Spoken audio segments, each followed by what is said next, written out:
Any law, any bill, let me rephrase that because it's not a law until the president signs it. I'll vote against any bill that's unconstitutional, because by voting for a bill that's unconstitutional, you're doing all those people I spoke about earlier that are in Arlington National Cemetery an incredible disservice, and you are slapping the memory of every person that fought and died to preserve this nation. You are slapping them right in the face when you do that, and it's wrong. The 56 men who signed the Declaration of Independence gave up all their wealth. They lost it all. Most of them lost it all. These were men who were rich under the crown. They got rich being Englishmen. And they gave it all up, and they gave it up for a dream. And the dream wasn't even for them.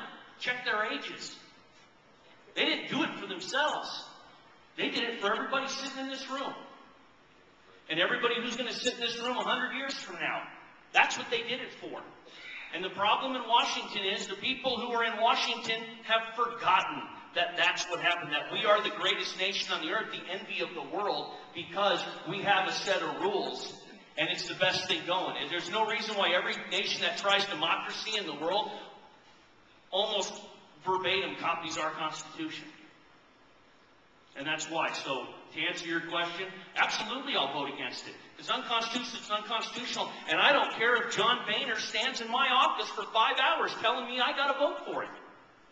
I'm going to respectfully show Mr. Boehner the door and let him know I'm voting no. And I'll let him know I'll take my time on the floor to let everybody know why I'm voting no, and to let everybody know why everybody should vote no. Because it's the unconstitutionality of these bills that have gotten us in the problems we're in today. And it's because 100 years ago nobody stood up and told Woodrow Wilson, not so fast, sir. And that's where it started. We had an industrial revolution. It was what made us the greatest nation. That's what gave you a job and not having to go all the way to Alaska. What we're doing now is we are now entering the anti-industrial revolution. The Senate has now proposed a bill. Barbara Boxer and John Kerry have proposed a bill to eliminate greenhouse emissions by 83% by the year 2050 from 2 particular industries. Your manufacturing and your energy. What do you have left?